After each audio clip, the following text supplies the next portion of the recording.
갈라디아서 강해 오늘은 그 8번째 시간으로 지금까지 우리가 공부한 갈라디아서를 총복습하는 시간을 가지겠습니다. 그간에 배운 그 내용을 다 총복습해서 갈라디아서의 중요한 요점들을 집중적으로 점검하고 또 갈라디아서의 핵심을 소화하도록 하려고 합니다. 부디 이 기회를 통해서 갈라디아서의 내용을 완전히 터득해서 소화하는 시간 되어주시기 바랍니다. 갈라디아서 전체의 대지는 율법과 은혜입니다. 사람이 의롭게 되는 것이 오로지 믿음을 통해서만 되어지는 것인가, 아니면은 하나님의 은혜로 구원을 받는 것이 사실이지만은 그래도 구약의 의지법을 지켜야 되는가 하는 문제를 말하고 있는 거죠. 어느 편인가 하면 사람이 의로워지는 것은 결코 율법을 지켜서 되어질 수 없으며, 갈라디아서 2장 16절에서 말하는 것처럼 육체를 다 지켜서 의롭게 될 사람이 없다고 말하고 있죠. 갈라디아 2장 16절. 반드시 하나님의 은혜로만 되어지는 것이니 사람의 노력이나 공로는 구원과는 관계가 없다는 것이죠. 흔히 사람들은 내가 이런 공로를 세웠으니까, 또 사회에 이러이러한 공헌을 했으니까 구원은 문제가 없다라고 생각하거나, 세례를 받아야 구원을 얻는다라고 말하거나, 11조를 바쳐야 구원을 얻는다거나, 또 예수 믿고 나서 주일 성수를 범한 적이 없으니 구원은 보장된 것이다라고 그렇게 생각한다면 이는 큰 잘못입니다. 그런 것들이 우리를 구원하는 것이 아닙니다. 그런 모든 것들은 우리가 구원받고 난 후에 구원의 은혜가 감사 감격해서 스스로 우리 속에서 우러나오는 선행인 것이지 구원의 조건은 절대 아닙니다. 그런데도 불구하고 갈라디아 지방에 몰래 들어와서 교회에서 가르치던 선생들 가운데는 유대교주의자들이 있어서 우리가 하나님의 은혜로 구원을 얻지만 유대인들이 지키는 모든 의식법을 다 지켜야 한다고 그렇게 가르쳤어요.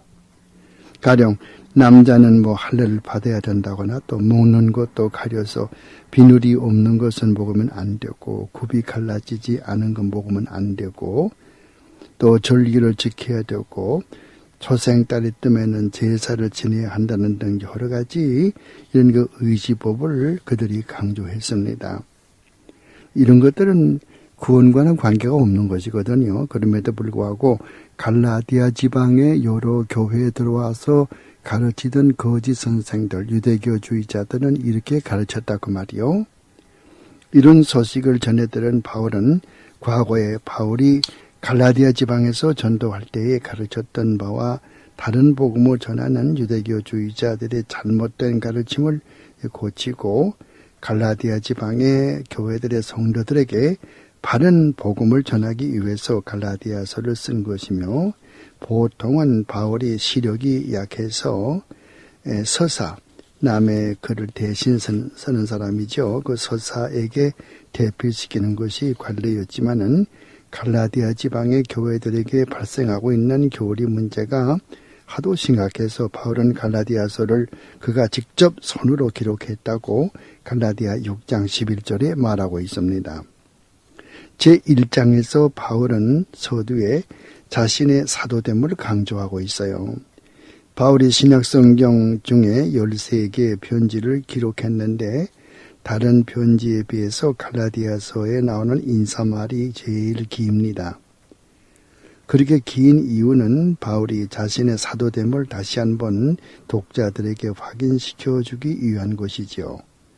바울은 주님의 지상 사역 기간 중에는 주님을 만난 적이 없어요. 또 주님으로부터 사도라고 칭한 적도 없고, 하지만 주님이 부활 승천하신 후에, 그리고 바울이 대제사장의 명령을 따라서 예수를 믿는 무리들을 체포하기 위해서 다메섹으로 올라가는 도상에서 부활하신 주님으로부터 직접 부르심을 받고, 사도행전 9장에 나오는 것처럼 이방인에게 복음을 전할 그런 사명을 받은 사도로 인침을 받은 분인데도 불구하고 갈라디아 지방의 유대교주의자 그 교사들은 바울의 사도직을 인정하려 하지 않았어요.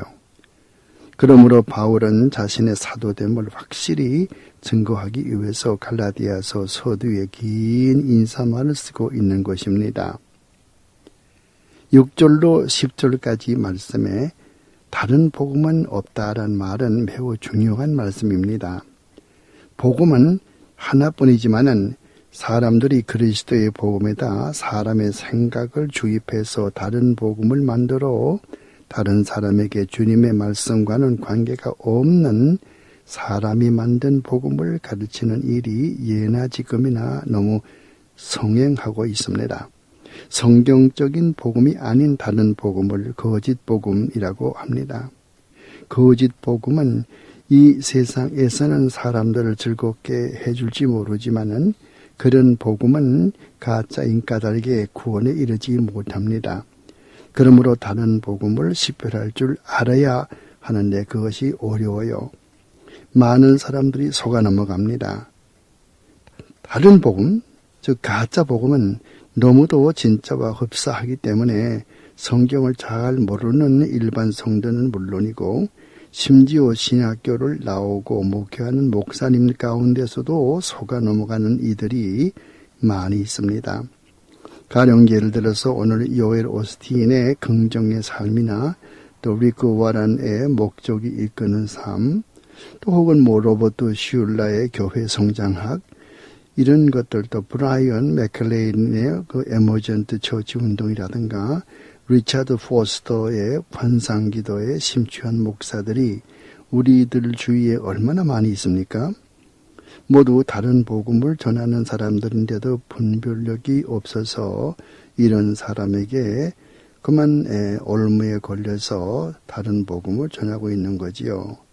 그래서 교인들과 그 많은 목사들이 여기에 속아 넘어가고 있다고 말이에요. 이 사탄은 꼬리가 있는 것도 아니고 또 머리에 뿌리가 난 것도 아니고 빨간 외투를 입고 있는 것도 아닙니다. 모두 유명세를 타고 잘 생긴 멋쟁이 목사들로 위장합니다. 고린도 후서 11장에 보면은 의의 일꾼으로 가장하기도 하고 광명의 천사로 가장한다고 그랬어요. 그 광명의 천사로 가장하면 그 얼마나 아름답겠어요?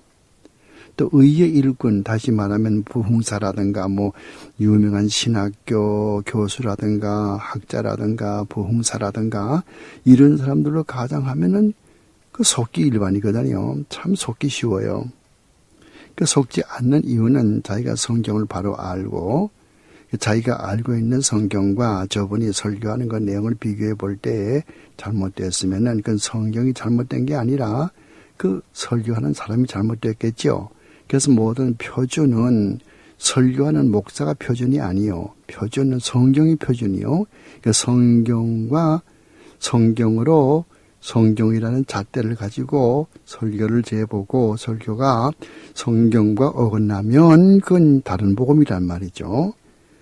다른 복음을 가르치면 성경이 뭐라고 가르쳐요? 갈라디아서 1장 8절과 9절 보니까 다른 복음을 가르치면은 설사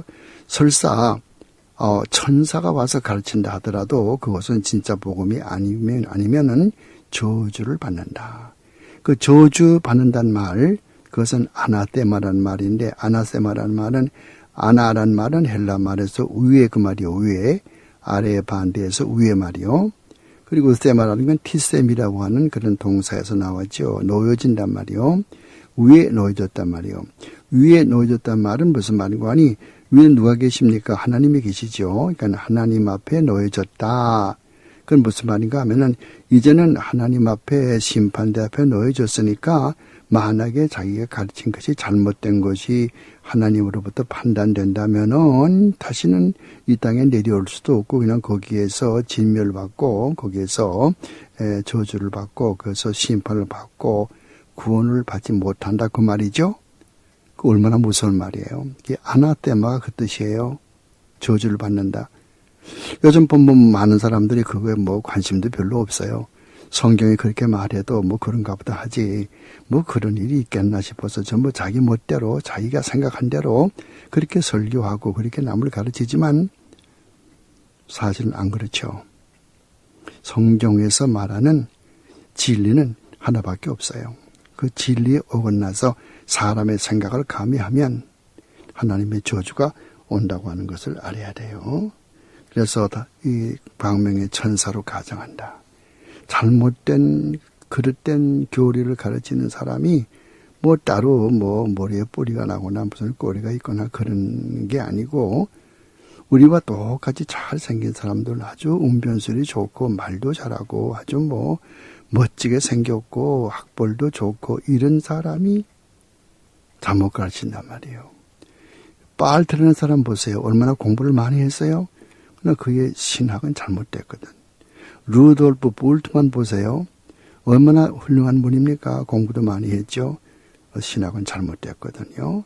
슐라이르마하도 그렇죠. 칸트도 그렇죠. 뭐 또 율리우스 벨하우전도 그렇죠. 또 요하네스 바이스도 그렇죠.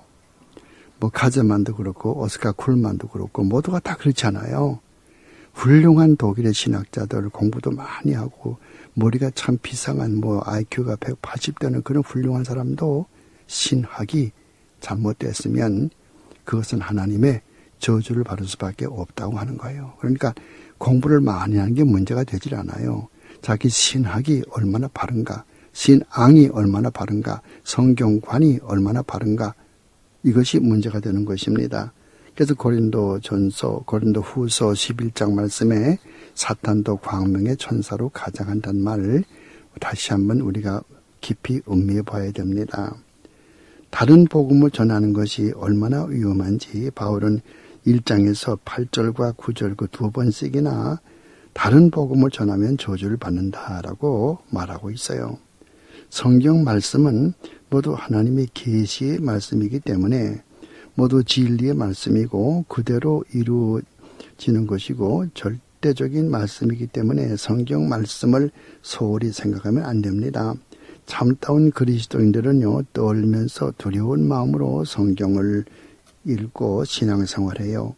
더욱이 이 글을 읽는 여러분들 또 이 방송을 듣는 여러분들 이 성경 원어를 아시는 분들은 성경을 읽을 때 그 원어들이 시사하는 오묘한 말씀에 더욱더 무서운 마음으로 성경을 대하게 되는 것이죠. 그러나 요즘 들어서 많은 성도들이 성경을 읽지도 않고 또 읽어도 뭐 신명기 21장 같은 말씀 뭐 들어가도 복을 받고 나가도 복을 받고 떡반주까지 복을 받고 이런 말씀만 초점을 맞추어 읽게 됩니다. 성경을 읽을 때는 하나님의 온전하신 말씀, the whole counsel of God, 하나님의 온전하신 말씀을 읽어야 바른 하나님의 말씀을 터득할 수가 있어요. 하나님의 온전하신 말씀이 무슨 말인가 하니 하나님의 말씀 전체를 말하는 거예요. 내가 좋아하는 성경 구절만 아니고 성경 전체가 이야기하는 것, 이걸 읽어야 한단 말이죠. 어떤 분들은 자기 싫어하는 건 안 읽거든요. 자기 좋아하는 것만 읽지 않습니까?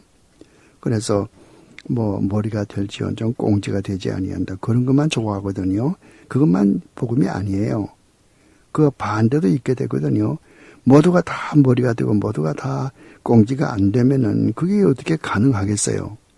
학교에서 50명 학생들이 앉아서 공부를 하면 그중에 1등한 학생도 있고 꽁지한 학생도 있는데 모두가 다 머리가 되면 어떻게 되겠어요? 그 생각을 해보세요. 그러니까 이런 것 잘못된 것들을 생각을 하면서 예수님께서 산상복음 가르칠 때 그런 거 안 가르쳤어요. 예수님의 산상복음에 그런 게 어디 있어요? 전부 영적인 면에서 영적인 것을 가르치세요. 마음이 가난하거나 심령이 가난하다든가 또 마음이 청결하다든가 온유한다든가 이런 것들. 그래서 우리가 이 성경을 읽을 때는 하나님의 온전하신 말씀을 다 읽어야 된다고 말이에요. 좋아하는 그 한 구절만 읽어서는 하나님의 온전하신 뜻을 다 알 수 없어요. 대개 이단들은 그들이 좋아하는 한 구절만 뽑아가지고 그 구절과 비슷한 성경 구절들을 여기저기에서 골라내서 자기 나름대로의 교리를 만들어 그 교리만 가르칩니다. 가령 여호와의 증인이 그렇죠. 이것은 위험한 것이죠. 위험할 뿐만이 아니라 하나님께서 이런 사람들은 심판하십니다. 개혁주의는 항상 하나님의 온전하신 말씀을 전하는 것이죠. 바울이 에베소에서 목회하고 떠날 때 장로들을 모아놓고 하나님의 온전하신 뜻을 다 너에게 전했다, 그런 말씀을 했죠. 여러분들 사도행전 20장 27절 보세요. 사도행전 20장 27절 말씀이요. 요즘의 문제는요, 교인들이 귓맛 좋은 말만 듣기를 좋아해요. 그래서 하나님의 온전하신 말씀은 전하지 전하기 못하게 되고 회중이 듣기 원하는 말만 목사들이 설교하거든요. 그 목사님은 하나님의 온전하신 말씀, 즉 하나님의 말씀 전부를 다 전해야 되는데 교인들이 듣기 싫어하는 것은 안전하고 교인들이 듣기 좋아하는 부분만 전하게 되거든요. 이게 잘못됐다는 거예요. 개혁주의는 하나님의 말씀, 온전하신 말씀을 전부 다 전하는 거예요. 문제는 교인들이 필요로 하는 말씀을 전해야 되지 듣기 원하는 말씀만 전해서는 안 되는 거예요. 그러니까 교인들이 꼭 들어야 될 말, 필요로 하는 말, 이런 말을 전해야 돼요. 교인들이 좋아하건 안 하건 이것은 그 생명의 말씀이기 때문에 그들의 영혼을 구원하는 말씀이기 때문에 이런 말씀을 전하는 것이 목사의 사명이죠. 바울이 전한 복음은 사람에게서 난 것, 즉 바울이 개인의 생각으로 조작하는 그런 복음이 아니고 주 예수님께 받은 복음이라고 이렇게 갈라디아 1장에서 말하죠. 주의 종은 하나님의 말씀 외에는 다른 복음을 전할 권리가 없어요. 분명히 아세요. 다시 말하겠어요. 하나님의 종은 하나님의 말씀 외에는 다른 복음을 전할 권리가 없단 말이에요. 하나님은 목사님들에게 성경 외에 다른 말을 전할 그런 권세를 주신 적이 없어요. 주의 종은 평생 죽을 때까지 주님의 온전하신 말씀만 가감 없이 모두 전해야 하는 그런 책임과 의무가 있는 분들입니다. 그 다음에 제2장에 가서 보죠. 갈라디아서 2장에서는 그 1절에서 10절까지에 나타난 내용은요, 복음은 하나뿐이라는 거예요. 복음은 하나예요. 누가 복음을 전해도 전해지는 그 복음은 하나여야 되는 거예요. 어떤 사람이 전하면 또 이런 복음은, 다른 사람이 전하면 또 다른 복음이 되는 게 아니에요. 누가 복음을 전한다 하더라도 사람에 따라서 그 복음이 달라지는 것이 결코 아니에요. 복음의 핵심은 항상, 잘 들으세요. 복음의 핵심은 항상 십자가와 부활이에요. 십자가와 부활. 이것을 십자가, 스타우로스라고 그래요. 스타우로스. 부활, 아나스타시아라고 그래요. 아나스타시아. 그래서 스타우로스 카이 아나스타시스. 십자가와 부활. 고린도전서 15장 3절과 4절 말씀 보면은 예수께서 성경대로 죽으시고 예수께서 성경대로 3일 만에 살아나셨다. 그런 말씀이죠. 고린도전서 15장 3절 4절, 이것이 미니 복음이에요. 복음을 다 압축한 것이 고린도전서 15장 3절과 4절이에요. 그러니까 십자가와 부활은 이 기독교의 가장 핵심이에요. 그런데 이런 것들을 무시하고 세상에 살면 돈 많이 먹고 산다, 출세한다, 예수 믿으면 병도 안 나고 무병 장수하고 입신양명하고 그렇게 가르치는 것은 거짓 복음이죠.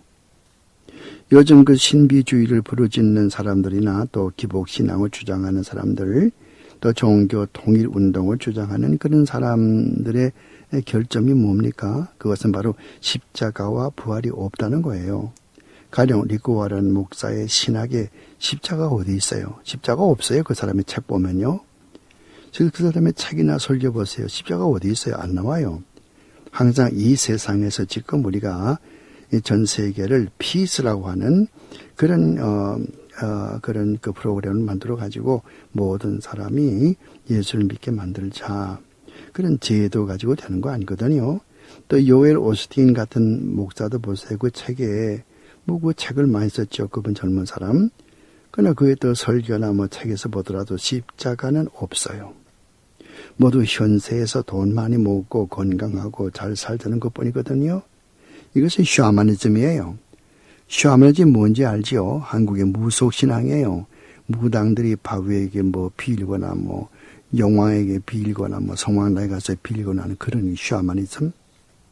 기독교는 샤머니즘이 아니에요.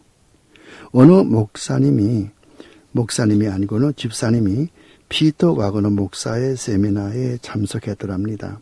피터 와그너 목사는 풀로 신학교, 미국의 남가주 로스앤젤레스 부근에 있는 그 파사데나에 풀로 신학교라는 데가 있어요. 그 풀로 신학교의 교수가 피터 와그너예요.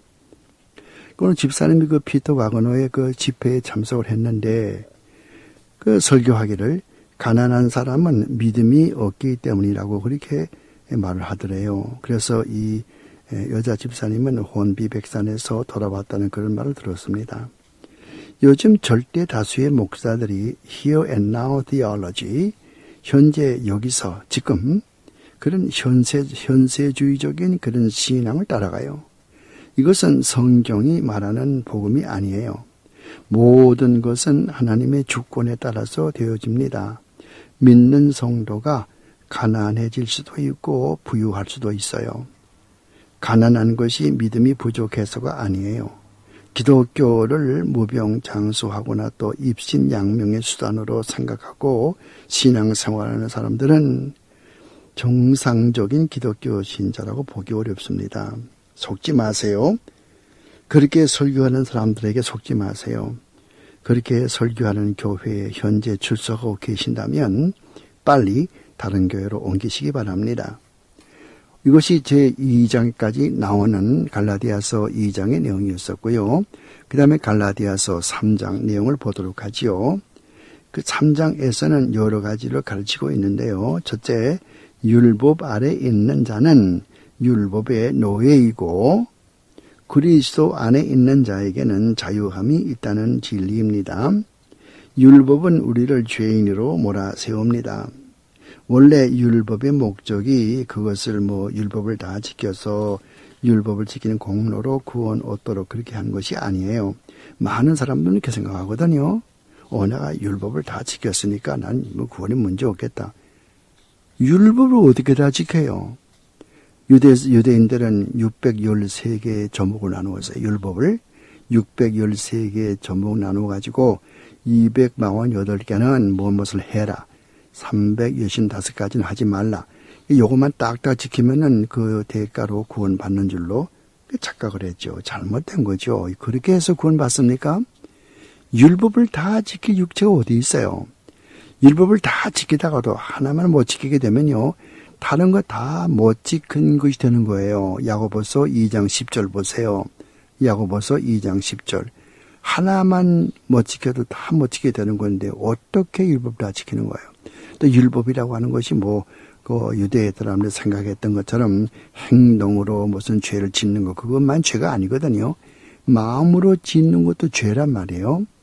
그러면 하루에도 남을 몇 번 미워하고 마음 가운데 이상한 마음들 남을 질투하고 시기하고 미워하고 그런 마음들 이게 다 죄거든요. 그런 게 없는 사람이 어디 있어요? 하늘에서 천사가 내려와서 모르지만 인간은 선악과 따먹은 까닭에 우리 마음 가운데 원죄가 남아있지 않아요. 어떻게 그걸 다 우리가 감당할 수가 있어요? 그래서 우리는 이 잘못된 가르침들, 이걸 우리가 고쳐야 되는 거예요. 그래서 여러 가지 그 가르침, 첫째는 율법 아래에 있는 그 율법의 노예라고 했고, 그리스도 안에 있으면 자유라고 했는데, 율법은 우리를 죄인으로 몰아세우는 거예요. 율법을 자꾸 보게 되면, 난 다 이거 지킬 수 없구나. 난 죄인이구나.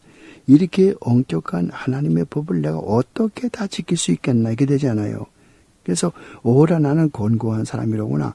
누가 나를 이 사망의 몸에서 구원하겠느냐. 이렇게 바울이 탄식했듯이 그렇게 되거든요. 근데 사람은 율법이 없이 혼자서 볼 땐 다 똑똑해. 다 훌륭해. 다 아주 의로운 사람이에요. 자기는 잘못이 조금도 없는 것 같아요. 그러나 율법이라고 하는 그런 거울 앞에서 볼 때는 자기는 초라하게 그지없거든요. 얼마나 큰 죄인입니까? 얼마나 초라합니까? 구원받지 못할 죄인이거든요. 그렇게 죄를 깨닫게 해주는 것이 율법의 목적이죠. 그걸 지켜서 구원받는 그런 것은 결코 아니에요. 근데 유대 사람들은 그걸 잘못 생각해가지고 율법은 지켜야 되는 줄로 알고 열심히 그 율법만 지키고 했어요. 그래서 내가 먼저 시간도 얘기를 했습니다만은 안식일을 지키라 그러니까 안식일에 5일 이상 못 가거든요. 그러니까 그 전날에 5일쯤 가가지고는 그거 자기 칫솔, 치약을 놔두고 그 다음에 또 5일 또 가가지고 그 다음에 거기에는 자기 비누나 갖다 놔두고 그 다음에 5일 또 가지고 수건을 놔두고 그러니까 자기 것이니까 그러니까 그날은 그 사람은 그 안식일이지만은 자기 칫솔 가지를 가고 또 치약 가지를 가고 손손 가지를 가고 15일을 가는 거예요. 이렇게 해가지고 이게 무슨 신앙이에요. 이게 무슨 율법. 하여간 이 유대인들은요, 항상 육적인 것, 그것밖에 없어요. 로마 천주교의 사람들이 항상 겉으로 보이는 것, 이것만 하거든요. 겉으로 보이지 않는 거는 교회에서 말하면은 유형교회, 무형교회인데 무형교회는 관심이 없어. 항상 유형교회, 가시적교회, 여기만 관심이 있거든요. 마찬가지예요, 유대인들이. 그래서 요즘 유대인들과 이런 이 천주교 사람들이 가까워지는 이유도 그와 같은 공통점을 가지고 있다고도 볼 수가 있겠죠. 그래서 구원 얻는 것이 율법으로 우리가 죄인 된 것을 깨닫게 할 뿐이지 결코 율법을 지킴으로써 구원받는 게 아니다. 물론 구원받은 다음에는 사람이 구원받은 다음에는 어떻게 살아갑니까? 율법이 우리 생활의 규범이 되죠. 우리 인간의 어떻게 살아갈 것인가 그것은 성경 말씀이죠. 그러니까 성경 말씀대로 살아갈 거 아니겠어요? 그러니까 성경 말씀은 율법이니까 율법을 모두 지키다가서 하나만 지키지 못하게 되면은 모든 것을 다 지키지 못한 것이 된다고 그렇게 말하고 있어요. 그 야고보서 2장 10절 말씀에 그 밖에도 로마서 3장 20절 보면은 우리가 다 율법을 지키지 못하는데 율법으로서는 다만 우리가 죄인인 것을 깨달을 뿐이니라. 로마서 3장 20절. 갈라디아서 2장 16절 율법을 다 지켜서 의로워질 사람이 없다. 갈라디아서 2장 16절. 그리스도 안에 있는 사람은 참 자유함이 있어요. 그리스도가 그의 능동적인 순종으로 내가 못다 지킬 율법을 대신 다 완전히 지켜주었거든요. 여러분 예수님께서는 십자가상에서 두 가지의 순종하셨어요. 그 순종에 두 가지가 있는데 능동적인 순종과 수동적인 순종이요. 능동적인 순종이라고 하는 것은 우리가 다 지키지 못할 그런 율법을 대신 완전하게 지켜준 거예요. 그리고 수동적인 순종이라고 하는 것은 죄의 값은 사망이거든요. 그러니까 대신 우리가 죽을 대신에 예수께서 죽어주신 거예요. 이 두 가지 그런 이 순종으로 말미암아 예수 그리스도는 의를 이루고 하나님에게 우리 그 죄를 다 사해 주시는 그런 죄의 대가를 다 지불하게 된 것이죠. 그래서 하나님의 공의를 만족시킨 거예요. 우리가 그렇게 이해해야 되는데, 그래서 이 능동적인 순종으로 우리의 죄를 다 우리 율법을 완전히 대신 지켜주었다. 내가 율법을 못 지켜서 지옥에 내려갈 그런 형벌에서 해방시켜 주었다는 거예요. 그리스도 안에서 성도는 참 자유를 얻게 되는 겁니다. 그런 진리가 우리를 자유케 한다는 말씀이 요한복음 8장 32절 진리가 너를 자유케 하리라. 그 말씀이 바로 그 말씀인 것입니다. 이 강의는 뒷면에 계속되겠습니다. 여기서 테이블 뒤로 돌려놓으시기 바랍니다. 갈라디아 3장에서 배우는 또 하나의 교훈은 우리는 그리스도와 영적으로 연합되어 있으며 동시에 모든 하나님의 백성과도 유기적인 관계를 이룬다는 것입니다. 이 말씀을 또 우리가 좀 생각해 볼 필요가 있어요. 우리가 하나님과 영적으로 연합되어 있다. Mystic Union with Christ. 요한복음 15장이 잘 설명해 주지요. 우리는 가지고 주님은 포도나무입니다. 우리 모두가 다 거듭나는 순간 그리스도와 영적으로 또 유기적으로 연합되게 됩니다. 그리스도의 생명을 나누어 먹으면서 성장하게 되는 거죠. 그러니까 그리스도에게서 진액을 빨아먹게 된다고 말이죠. 동시에 모든 성도들과도 유기적인 유대 관계를 가지고 있습니다.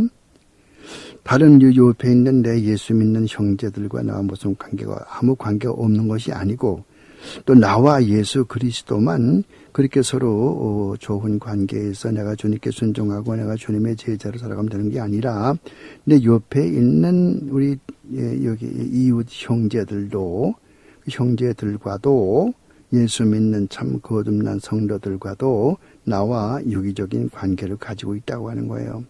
여러분 생각을 해보세요. 어떤 집을 짓는데 지금 벽돌을 짓고 있거든요. 그 벽돌로 집을 짓고 있으면은 그 벽돌 하나하나를 다 생각해 보란 말이에요. 다 그 벽돌 하나하나가 서로 의지하고 서로 연합되어 가지고서 그 웅장한 집이 지어지는 거 아니겠습니까? 마찬가지 이치요. 그래서 서로 연합해서 건물을 지어 나가는 거라고 에베소서 2장 20절 이하에 말하고 있어요. 에베소서 2장 20절 이하에. 그 주님은 우리 몸과 마음을 다해서 사랑하고 우리의 이웃을 내 몸처럼 사랑하는 것이 그 성도의 본분이죠. 그러나 이 모든 것을 반드시 주 안에서 되어지는 것입니다. 이걸 아셔야 돼요. 우리가 하나님께서 명령하시는 것은 모든 것은 주 안에서 행하라고 하는 거예요. 주 안에서 이게 무슨 말이에요? 물론 이제 원어에서는 엔토 그리스도죠. 엔토 그리스도 혹은 또 엔토 쿠리오 그 뜻인데요. 주 안에서. 이게 무슨 말이에요? 같은 신앙을 고백하는 무리들과의 관계를 말하는 거예요. 요즘 뭐 에큐메니칼 운동이 어떻고 뭐 WCC 운동이 어떻다고 말하죠. 그 WCC는 뭐라고 말해요? 공통 분모는 관계없다. 즉 어떤 신앙을 믿든지 관계없다. 우리는 모두가 다 하나가 되어서 서로 미워하지 말고 서로 화해하면서 하나가 되자. 그건 아니에요. 우리가 어떻게 불교와 하나가 될 수 있고 이슬람교 하나가 될 수 있겠어요? 우리가 어떻게 가짜 믿는 그런 뭐 여호와의 증인이나 무슨 다른 모르몬교나 이런 것과 하나가 될 수 있겠어요? 안 되잖아요. 성경 뭐라고 그러세요? 고린도후서 6장 가서 보면은 벨리알과 그리스도가 어떻게 조화가 될 수 있겠느냐? 하나님의 성전과 우상이 어떻게 합할 수 있겠느냐? 믿는 자와 믿지 않는 자가 어떻게 같이 몽해를 맺을 수 있겠느냐? 이렇게 말하지 않습니까? 분명하거든요. 그래서 요한 1서에서 우리가 요한복음 17장에서 주님께서 기도하시면서 하나 되게 하옵소서 그 말은 아무 사람이나 다 모두 하나 된단 말이 아니에요. 믿음이 같은 사람 주 안에서 하나가 되는 거예요. WCC와 우리가 하나가 될 수 있어요? 안 되죠. WCC는 성경에서 얼마나 멀어져 나갑니까? 성경 무시해버리지 않아요. 그분들은 외지에 나가 선교할 때 절대 예수란 말 쓰지 못하게 해요. 왜요? 선교지에 나가서 예수란 말을 쓰게 되면은 그 선교지에서 믿는 그들의 독특한 그런 종교와 충돌하게 되니까 충돌해서 싸우면 안 되니까 예수란 말 쓰지 말고 그냥 하나님이라고 하든가 아니면 그 지방에서 믿는 신의 이름 부르든가 그렇게 하라는 거예요. 그래서 심지어 어떤 여자는 그 WCC에 속한 어떤 여자는 한국에서 기도할 때 나미아미타불 예수 이름으로 기도합니다. 그랬다고 하잖아요. 이게 잘못된 거죠. 이렇게 이런 사람은 우리가 하나가 될 수 있겠어요? 그러므로 이게 주 안에서란 말이 참 중요한 거예요. 여러분 가만 보세요. 에베소서 1장 보세요. 에베소서 1장 표서 보시면 주 안에서 그 안에서 그리스도 안에서 이런 말이 에베소 1장 그 한 장에 얼마나 많이 나옵니까? 한번 세보세요. 아마 12번, 13번 나올 겁니다. 그 짧은 한 장의 말이죠. 왜 그래요? 모든 게 주 안에서 되어진단 말이에요. 믿음도 주 안에서 되어지는 거예요. 신앙생활 주 안에서 하는 거예요. 남과 사귀는 것도 주 안에서 하는 거예요. 주 안에서 주님의 뜻이 아니면 안 하는 것이죠. 주님의 뜻에 맞아야 되는 거예요. 주 안에서 되어진단 말이에요. 즉 같은 신앙을 고백하는 무리들과의 관계를 말한다고 말씀드렸죠. 벨리알과 그리스도가 같이 조화될 수가 없는 이치입니다. 제3장에서 배우는 마지막 교훈은 29절 말씀에 나타난 말씀인데요. 주 안에서 남자와 여자의 구별이 없이 예수를 믿는 사람들 모두 아브라함의 영적 자손이고 약속대로 유업을 얻는다고 그렇게 가르치고 있어요. 어떤 분들은 가르치기를 지금도 하나님은 유대 민족을 선호하시고 또 주님 다시 오실 날이 가까워지면은 예루살렘에 뭐 새로운 성전이 또 건축되고 이런 말을 하죠. 유대인들은 모두 구원을 다 받게 되고 이런 말도 하고 누가 그렇게 말합니까? 세대주의가. 세대주의자들은 예루살렘의 성전이 다시 지어진다는 거예요. 그래서 주님 다시 오시면은 재림하시게 되면은 그 예루살렘의 그 성전이 다시 주님께서 강림하신다. 그렇게 가르치죠. 또 유대 민족은 하나 없이 모두 다 자동적으로 다 구원받는다. 난센스 아니에요. 유대 민족 가운데도 지옥 갈 놈이 있고 또 무슨 이방인 가운데도 지옥 갈 사람이 있고 다 그렇지 않습니까? 그러니까 세대주의는 잘못된 거지요.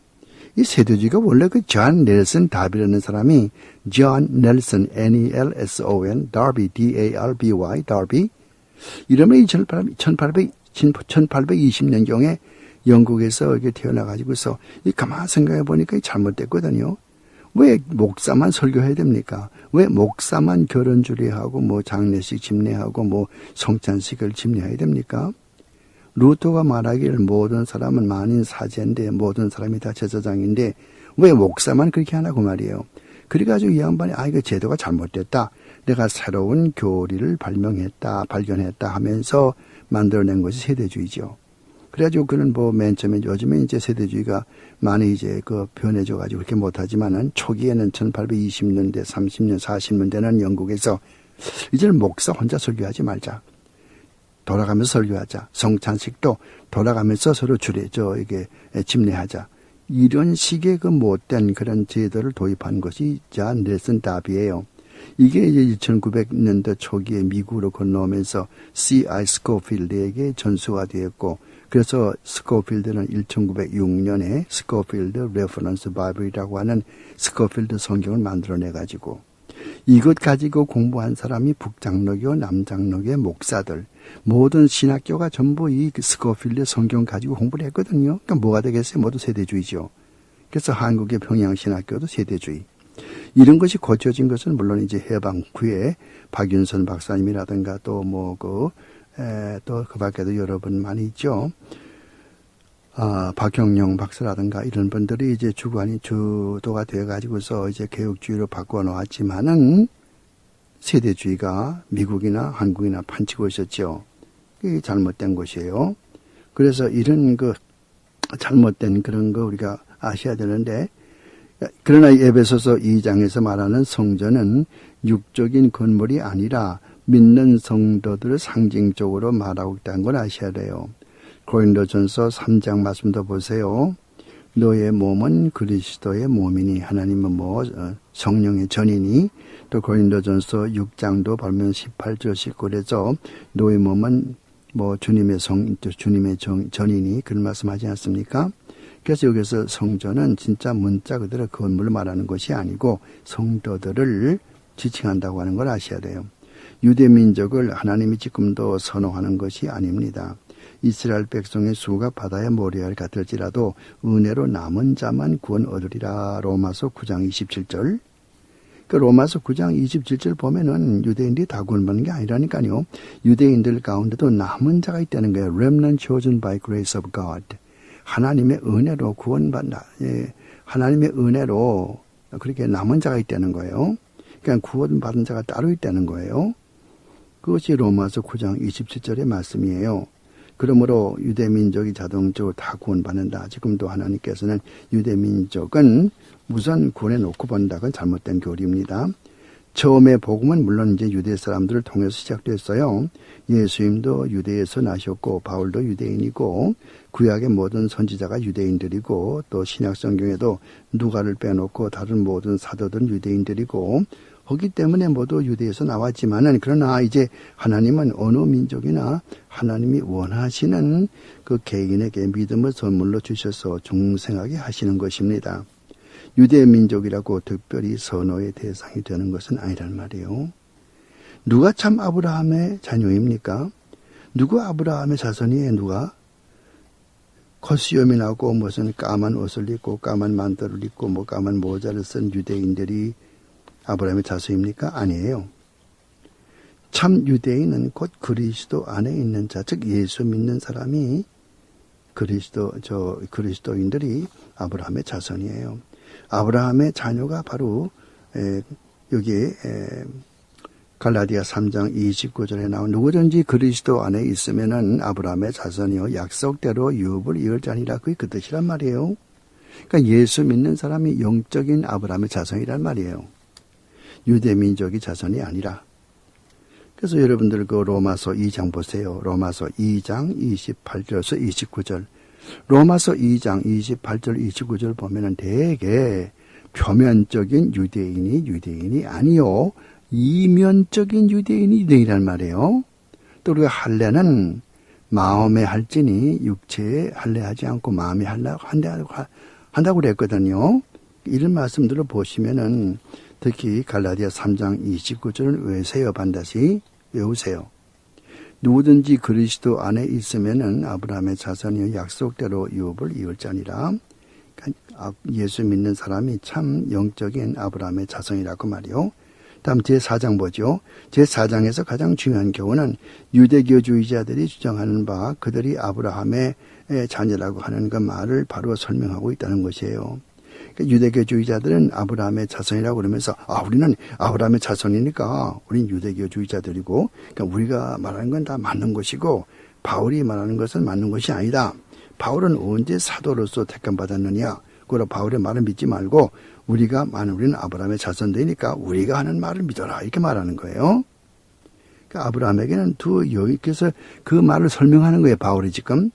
아브라함에게는 두 여자가 있었어요. 두 아들이 있었고요. 그 본부인 사라와 계집종 하갈이 있지 않습니까? 또 하갈에게서는 이시마엘이 있고 정실인 사라에게서는 이삭이 있죠. 이는 두 언약을 말하는 것인데 하갈과 이스마엘은 육적으로 난 즉 율법으로 난 옛 언약의 자녀이고 사라와 이삭은 약속으로 난 그리스도인이며 둘 다 예루살렘으로 대표가 되지만은 이 땅의 예루살렘은 현재 유대교주의를 믿는 사람들이 사는 곳을 말하는 것이고 새 예루살렘이라고 하는 것은 약속으로 인하여서 구원을 얻은 아브라함의 영적인 자녀인 하나님의 백성의 총체를 말하는 것이다. 이 말이에요. 잘 아셔야 돼요. 그러므로 유대교주의자들은 언약의 면에서 보면은 이 땅의 예루살렘에 사는 육적인 사람에 불과한 것이고 그리스도 안에서 새로 중생한 사람들은 아브라함의 영적인 자손들로서 하늘의 신령한 예루살렘에 거하는 참 신령한 영적인 유대인이라는 것을 바울이 가르쳐 주는 것입니다. 제4장에서 배울 수 있는 또 하나의 교훈이 있다면은 옛날 약속의 자녀였던 이삭이 자기보다 14살이나 위인 이시마엘로부터 그런 놀림을 당하고 또 괴로움을 당하는 그런 것처럼 오늘도 참 성도들을 놀려대고 괴롭히고 심지어 죽이는 무리가 있다는 거예요. 젖을 떼는 이삭을 괴롭힌 것은 외부 사람이 아니에요. 바로 같은 집안에 살고 있는 이슈마엘이었던 것처럼 오늘 기독교를 핍박하는 것도 다른 종교를 믿는 사람들이 아니고 기독교 안에서 예수를 믿는다고 하는 그런 사람들에게 핍박을 받고 괴로움을 당하고 혹은 죽임을 당한다는 거죠. 기독교는 절대로 다른 종교 때문에 무너지지 않습니다. 분명히 아세요. 기독교는 절대로 다른 종교 때문에 무너지지 않아요. 무슨 이슬람교가 강해서 불교가 강해서 무슨 힌두교 강해서 그것 때문에 이 기독교가 무너지는 게 아니라 원수는 집안에 있다고 말했어요. 같은 기독교 안에 잘못 믿는 거짓 선지자들, 거짓 그리스도인들, 거짓 목사들, 거짓 부흥사들, 거짓 신학자들, 거짓 부흥사들, 이런 사람들 때문에 핍박을 받게 되고 이런 사람들 때문에 기독교가 무너져 가는 거예요. 변질돼 가는 거예요. 오늘 기독교 교계에는 성경대로 바로 믿는 성도들보다는 빗나가는 잘못된 그릇된 사이비 그리스도인들의 수가 훨씬 더 많다는 것을 여러분 아십니까? 지금으로부터 오래된 이야기이지만은 미국의 기독교 지서 잡지인 크리스티애니티 투데이라고 하는 그런 유명한 잡지가 있는데 거기에 발표한 것을 보면은 미국에서 개혁주의로 믿는 성도들은 전체 기독교인들의 1%에 불과하다고 그런 보도한 적이 있어요. 이것은 1970년대에 나온 기사니까 요즘은 그 숫자가 더 적을 것으로 보입니다만은 우리들 주위를 살펴보면요. 교리가 바른 교회를 찾아보기가 참 어려워요. 미국에서 가장 큰 장로교단이라고 자부하는 PCUSA를 보십시오.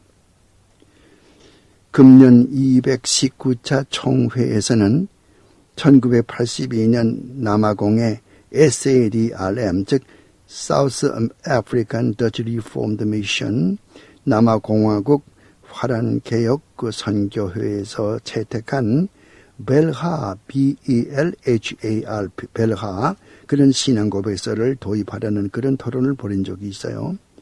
벨하 신앙고백이 어떤 고백이요?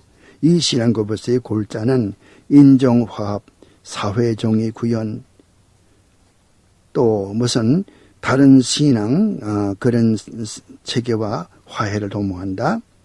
즉 WCC와 같은 그런 에큐메니카 운동이거든요. 여러분들 화란 그러니까 화란이면 참 그 정통적이겠네. 그 옛날 이야기죠. 옛날에는 화란이 정통적이었어요. 그래서 전 세계의 모든 핍박받는 사람들은 전부 화란에 가서 화란에서 그 개혁주의의 도움을 받았어요. 지금은 아니에요. 지금은 화란은 잘못되어 가고 있죠. 요즘은 개혁주의 믿는 신학이 없어요. 그런 신학교도 없거니와 그런 나라도 없어요. 지난번 총회에서는 독일 나치 PCUSA 총회, 지난번 2년 전이죠. PCUSA에서는 2년마다 한 번씩 총회하니까, 지난번 총회에서는 독일 나치 정권하에서 기독교 목사들을 대표해서 칼 발트가 쓴 바멘 컨페이션, 바멘 신앙고백서, BARMEN, 바멘 신앙고백서의 채택 여부를 놓고 토론한 적이 있었죠. 가장 개혁주의라고 자부하는 미국의 CRC 교단을 보십시오. 1990년도 저기보다 잘못되어 가고 있지 않습니까? 그래서 URC, United Reformed Church라고 URC라는 그런 교단이 CRC에서 분리되었죠. CRC는 원래가 화란에서 미국으로 건너오던 19세기에는 RCA, Reformed Church in America라는 이름으로, RC라는 이름으로 열심히 전도했습니다. 그러나 RCA 그런 교단이 Regulative Principle of Worship, 즉 개혁주의 예배 모범을 존중하지 않게 되자 이에 반항해서 새로 출발한 교단이 바로 CRC였어요. 오늘에 와서는 옛날 초창기 성격이 다 변해버렸고요. 모두 변해버렸죠. 그래서 주님은 인자가 다시 올 때 이 땅에 성경적인 믿음을 보겠느냐라고 누가복음 18장 8절에 말하고 있어요. 그러니까 성경적이라는 말은 성경이 없지만 그 앞에 정관사가 있어요. 그래서 그래서 그 피스티스가 신앙 그 뜻인데, 피스틴 하면은 이제 그 목적격이 되거든요. 그 앞에 여성 정관사 목적격 텐 피스틴 이렇게 되어 있거든요. 그러니까 정관사가 붙어 있으니까 하나밖에 없는 신앙이요. 하나밖에 없는 유일한 독특한 신앙이 뭐죠? 그건 기독교적인 그런 성경적인 신앙이요. 그러니까 성경적인 믿음이 있겠냐 이렇게 물어보는 거예요. 갈라디아 5장 보죠. 갈라디아 5장에서는 두 가지 중요한 교훈을 배울 수가 있어요. 첫째는 거짓 신앙과 참 신앙을 설명해 주고 있어요. 사람이건 물건이건 반드시 진짜와 가짜가 있어요. 아무리 훌륭한 신학교를 졸업하고 큰 교회를 목회한다 해도 그 자체만으로 그 사람을 좋게 판단하고 모든 것을 다 의탁해서는 안 됩니다. 큰일 나죠. 오히려 큰 교회가 문제가 더 많을 수가 있습니다. 유명한 목사일수록, 유명한 신학자일수록 더 위험할 수가 있습니다. 열매를 보고 나무를 안다는 말씀처럼 그분의 신앙 인격과 신학을 동시에 오랫동안 관찰하고 난 다음에 믿을 수 있다고 판단될 때에 그분에게 순종해야 되는 것입니다. 가령 지금 한국의 대형 교회 목사님들이나 유명한 목사님들 가운데서 WCC의 노선을 지지하는 분들이 얼마나 많은가 보십시오. WCC가 무엇을 하는 기관입니까? 종교다원주의를 말하지요. 또 타종교와의 화해를 말하면서 어떤 종교도 비판하지 말고 다 수용하자는 그런 말을 하죠. 종교 통일주의를 말하죠. 또 무슨 다른 종교도 구원이 있다고 말하죠. 선교할 때는 예수란 말을 쓰면 안 되고 다른 종교와 마찰이 또 분쟁이 생기기 때문에 하나님이라는 말을 막연하게 쓰라고 그러지요. 이런 사람들과 어떻게 하나가 될 수 있겠어요? 안 되지 않아요. 1982년 미국의 CBS 방송은 60분이라는 60minutes라고 하는 프로그램에서 Gospel for whom? 누구를 위한 복음인가? 그런 주제로 WCC의 자금의 용도를 추적한 적이 있었는데 그때 상당한 돈이 아프리카 무장 게릴라에게 들어간 것을 제네바의 WCC 본부에 찾아가서 기자가 인터뷰한 내용을 방송한 적이 있습니다. 그 내용은 당시 리더스 다이제스트 그런 잡지에도 발표가 되었죠. 거짓 신앙을 식별하여 단연 배척해야 됩니다. 분명히 중요한 거예요. WCC에 대해서는 뭐 별도로 우리가 말할 기회가 있겠습니다만 하여간 우리가 이거 식별을 할 줄 알아야 되죠. 참 복음은 성경대로 믿는 복음입니다. 이게 참 복음이요. 문제는 이단들도 모두 성경대로 믿는다고 말합니다. 우리가 알아야 될 것은 거짓은 항상 위장한다는 거예요. 카모플라지. 항상 변장합니다. 위장한단 말이요. 마치 소나무에 붙어있는 송충 한 마리가 나무의 색깔에 따라서 옷을 바꾸어 입듯이 거짓은 항상 그럴싸한 옷을 입고 나오기 때문에 식별이 어렵습니다. 모두가 예수 이름으로 나옵니다. 심지어 여호와의 증인도 예수를 믿으라고 하면서 예수 이름으로 나와서는 예수는 하나님이 아니고 인간보다 먼저 난 피조물이라고 가르치는 거예요. 예수님을 피조물이라고 가르치는 종파는 사탄의 무리들이고 물론 구원이 없고 멸망의 대상이죠. 그러므로 모두 예수 이름으로 나오니 어떻게 참 신앙과 가짜 신앙을 구별할 수 있겠습니까? 그러니까 성경에 익숙하지 못한 사람으로서는 극히 어려워요. 그래서 그들의 그럴듯한 감언 이설에 속아 넘어가서 영혼을 망치는 분들이 우리 주위에 얼마나 많이 있습니까? 교회에 출석한다고 모두 자동적으로 구원을 얻는 것이 아닙니다. 웨스트민스터 신앙고백서 대요리문답 63면 보세요. 참 복음에는 반드시 십자가와 부활이 있어야 됩니다. 바울 당시 갈라디아 지방의 교회들에 침투한 거짓 선생들은 여러 가지 이론으로 교인들을 보여서 복음이 아닌 사람의 유전을 가르쳤습니다. 십자가와 부활을 기독교 복음의 핵심이 되는 것인데요. 어느 설교도 어느 기독교 잡지나 기독교 서적에도 십자가와 부활을 논하지 않으면은 그것은 들을 필요도 없고 읽어볼 필요도 없습니다.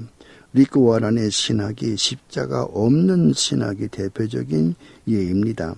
사람이 구원을 얻는 것은 워런이 주장하는 것처럼 PEACE 운동을 전개한다고 되어지는 게 아니에요. 그런 제도적인 방법으로 인간이 구원을 얻는 것이 아니고 예수 그리스도의 십자가를 전해야 되는 것입니다. 그리스도와 함께 내가 십자가에 못 박히고 그리스도와 함께 살아나 죄에 대하여 죽고 의에 대하여 살아나는 그런 신학이 있어야 되는 거죠. 참 신앙은 솔루스 크리스투스 오직 그리스도, 솔라 피데 오직 믿음, 솔라 그라시아 오직 은혜 이렇게 되어지는 것입니다. 그래서 그리스도 외에는 구원이 없는 거예요. 야훼 하나님 예수 그리스도는 독특한 분이십니다. 그는 천상천하의 대주자가 되시는 분이요 유일하신 구세주이십니다. 천하 인간에게 구원을 얻을 다른 이름을 우리에게 주신 적이 없다고 사도행전 4장 12절에 말하고 있습니다. 요한복음 14장 6절 말씀에는 예수 그리스도께서만이 길이요 진리요 생명이라고 가르쳐주는 것입니다.